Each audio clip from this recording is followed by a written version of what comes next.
skipped to content in Graham Zusi's first season in MLS. He slept on the floor of a teammate's parents' home to make ends meet. With a salary of $34,008, he was among the lowest-paid players on the Kansas City Wizards. In 2009, however, that almost passed for middle class in a league that had a minimum wage of $20,100. The pay was so low that some players had to take side jobs after training in between games to stay afloat. 9 years, 55 national team caps and 3 World Cup appearances later, Zusi has seen his salary rise to $782,102.27. And while that would still qualify as a rounding error in some of Europe's biggest leagues, the jump in salaries across MLS over the past decade has had an impact in places other than players' bank accounts. Changes in the league's salary structure also have made MLS more attractive to young foreign stars and older U.S.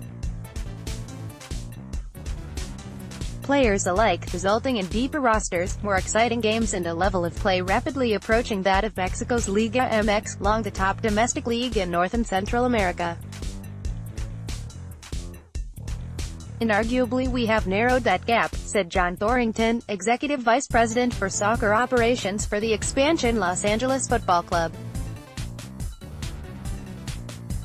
"Look at the on-field product week in and week out, and MLS is in a very different place. The types of players that are coming have a lot to do with that.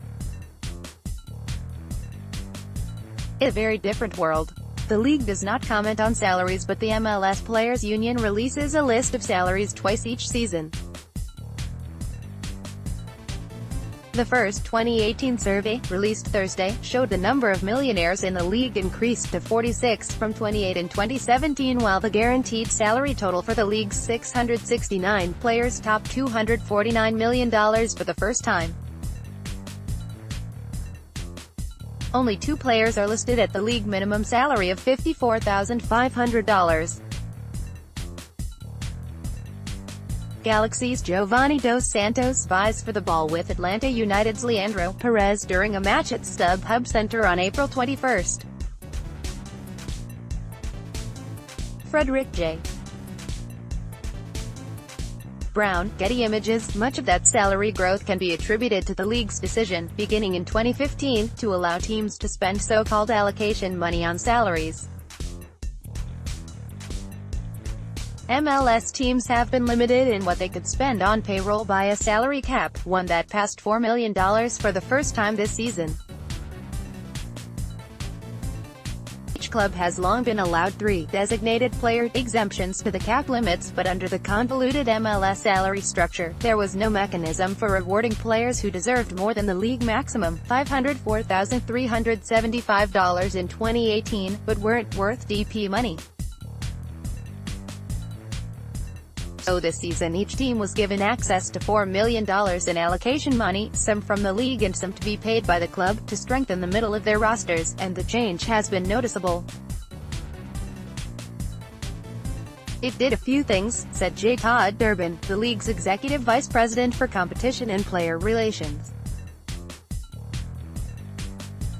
"Obviously it allowed teams to better retain the important players that they needed to retain.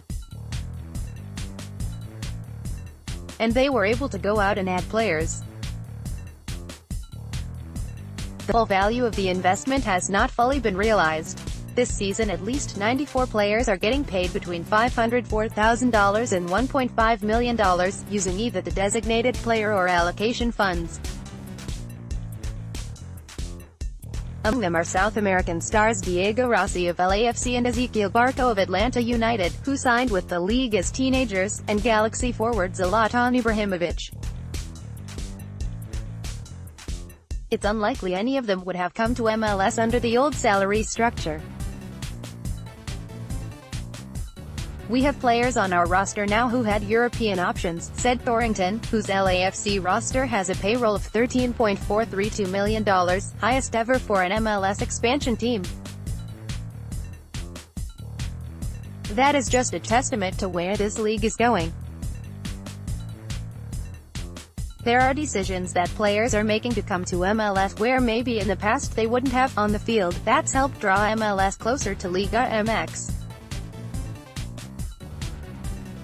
Two MLS teams, the New York Red Bulls and Toronto FC, made it to the semifinals of the CONCACAF Champions League, with each eliminating Mexican teams along the way. That's never happened before, and Toronto came within a penalty kick of becoming the first MLS team to win the tournament since 2000. Liga MX does not release salary information, but there are indications MLS may be gaining ground there, too. When former Galaxy star Landon Donovan signed a one-year contract with Lyon of the Liga MX this past winter, it was for approximately $3 million, which reportedly made him one of the league's best-paid players. MLS has 8 players making more than that. And in the last year, 2 Mexican national team stars, the Galaxy's Jonathan Dos Santos and LAFC's Carlos Vela, both turned down Liga MX offers to sign base contracts in MLS worth $2 million and $4.5 million, respectively. We compete in an international market. When we're signing players, we have to compete with whatever their alternatives are, Durbin said. If we want to stay and remain in our league, we have to pay them enough to keep them here.